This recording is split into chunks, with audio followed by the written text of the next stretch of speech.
Hey everyone, my name is Sydney, and today I'm going to talk about my testimony. I'm really uncomfortable about this. I can't even speak right now because I'm so uncomfortable about this, but I know that, God likes to tell testimonies because it helps other people. So take my awkwardness, my weirdness of my life, and I hope this, affects you and you can relate in some way, because at the end of the day, God is so good, and what He did in my life is completely. This is why I get to live the way I do, because of Jesus, completely 120%. So it's worth being uncomfortable and being exposed. So let's just go ahead. A little bit about me. My name is Sydney. Like I said, I'm married to my best friend, Tony Kell. I'm 22 years old. We just recently bought this house, and it's my favorite thing in the entire world. I love decorating. I love Pinterest. I love YouTube.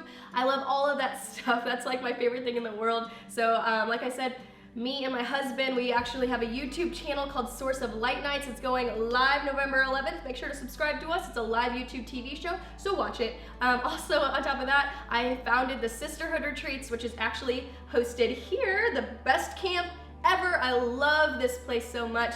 And then also, me and my husband run the young adult ministry every single week called Young Adults. It's at Faith Church. It's from ages 18 to 35, and it is our baby. We love it so much. It is the greatest thing in the world. We love our church and that ministry.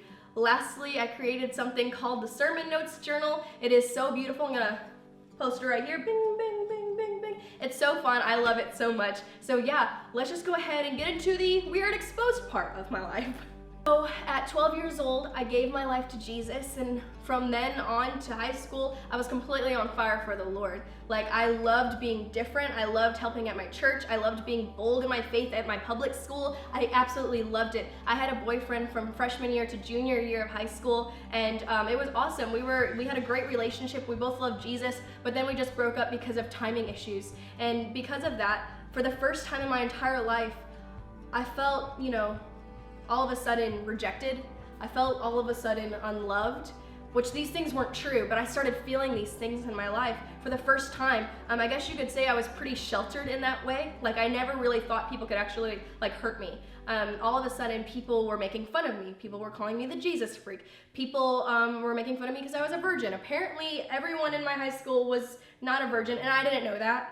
I thought that was normal. So guys were making fun of me, girls were making fun of me. I really didn't have many friends, and I just felt completely broken. And I was going through this hard time of just being alone, and I just hated the way that my life was going. And I was like, I don't want to be like this. I don't want to be like, so different from everyone else, because I felt so alone in it. And I was just like, God, I love you. And the worst part of this all is that I knew what not to do, and I did it anyways.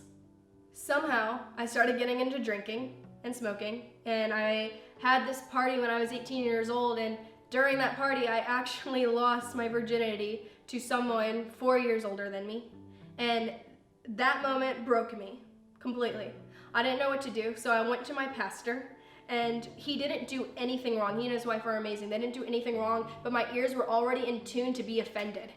See, the enemy actually likes to separate us through a spirit of offense, and that's what happened in my life. He said amazing things, so many great comforting things, but I took the one thing that could have offended me and I ran with it. I was so offended and so mad. All I did was, basically separate myself completely. I was like, the church isn't for me. No one's gonna love me after this. Like, I'm done with the church. I stopped going to church. I stopped serving on the worship team. I stopped going to youth. I completely ended all of it, and I completely separated myself from the church. People who knew me from then into now, my life was completely on 180. I was this girl that loved Jesus and lived her life for the Lord and completely changed it. I was drinking more than anyone else. I was smoking more than anyone else. And then after that, I started giving myself away sexually to so many different people. And not only in my school, but people that were way older than me, people that just wanted to use me. And I remember looking in the mirror and saying, Sydney, are you okay?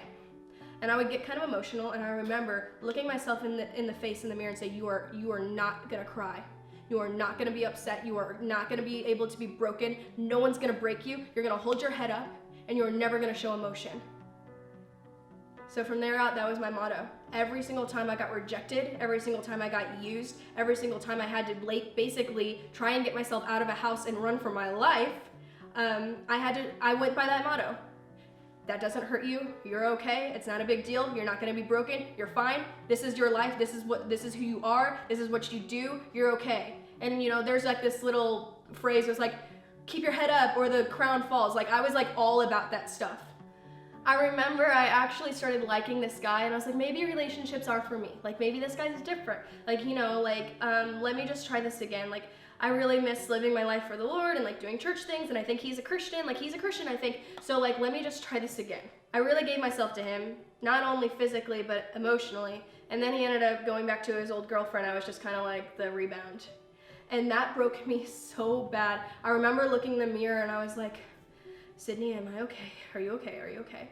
Yeah, I'm fine. It doesn't hurt. I'm okay. I'm not upset. And I looked down at my arm and I was holding my arm like this and my wrist was bleeding because my anxiety had caught up and I was literally hurting myself so hard I couldn't even feel it. I was doing so many things. My motto in my head was so deep with me that I didn't care who I hurt, who I lied to. I lied to everyone. I lied to my parents. I lied to my friends. People could not trust me. I was going to different places that people didn't know. I even was telling my friends who were also crazy and partying that I was at one place and I was actually in another because I didn't want people to know what I was doing. I was so lost and broken. And I basically just came up with that this is me now. I remember my mom was so upset because she could notice something was wrong, but she didn't know exactly what, because like I said, I was a big liar. And we were driving to my church on a Tuesday night, and I was like, I don't want to go to this church. Like, you don't know, I was making up all kinds of stuff. The pastors are this is, like, we're not going. And basically, she was so mad at me. She goes, well, fine, then we're going to a church down the road. So I went to a church down the road, which was my church now, which is Faith Church, and that's where I got connected.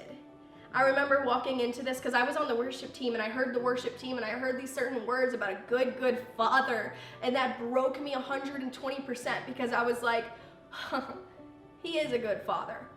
Besides all the things that I was doing, he is still a good father. He still loves me. And I felt finally for the first time in months that my heart began to break and I was able to cry and I was able to feel all these bottled up emotions for the first time. After that, I was like, I'm done with this life that I was doing and I need to get back into this thing. I need to get back into the Word. I need to get back in church. And this is the part that saved me. Not only Jesus, because Jesus changed everything, but I had to do it with people. I joined a church where the community was huge. It's where I'm serving right now. When I talked about earlier, Faith Church, the young adult ministry, we have hundreds of people who come every single week. I was able to do life with people who went through the same things I did. They were messy, they were abused, they were used, and they were like me. And when I started doing life with these people, this community, that's where my life began to change because I had accountability. I was able to walk through life. I didn't have to go back to those old friends and those old places because I had a new thing. God truly made me a new creation when I decided to get involved in my church. There are so many people, sorry I'm getting a little, agitated now, but there are so many Christians that think that they can just do life without a church. And like, obviously it doesn't say in the Bible, like, you have to go to church, but community is everything. I want you to look around right now next to you. These people here are here. This is a community. This can be your sisterhood. This is where you make long-lasting relationships. So when you leave this place and something happens to you, when you get attacked, you have a sister next to you that can help you. It's so important to have a community. You don't have to come to my church, but I'm telling you, get involved. Get involved with something where you can be held accountable, where you can do life with people and not alone. God completely set me free and broke those things, but it was easy for me not to go back to them because I had some sisters around me. So this week, I want you to be bold and step out of your comfort zone. If you're a person that's shy and you don't like to talk to people, this is the time to shake off those name tags that the enemy put on you and put on the new name tag that you are more than a conqueror, that you're a warrior, that you are brave, that you are bold, that you are a daughter of Christ. And make some friends. Make some long-lasting friends, not because you have to, but because you get to. This is a perfect opportunity. I'm gonna end this video now, but thank you guys so much for being engaged and watching this, and I pray that this changes you and impacts you in some way. God is so good. Like I said, I'm really jealous that I'm not here at this retreat because I know it's the best thing ever, but yes, get involved. Thank you guys so much for watching this video, and I pray that you have the best week ever.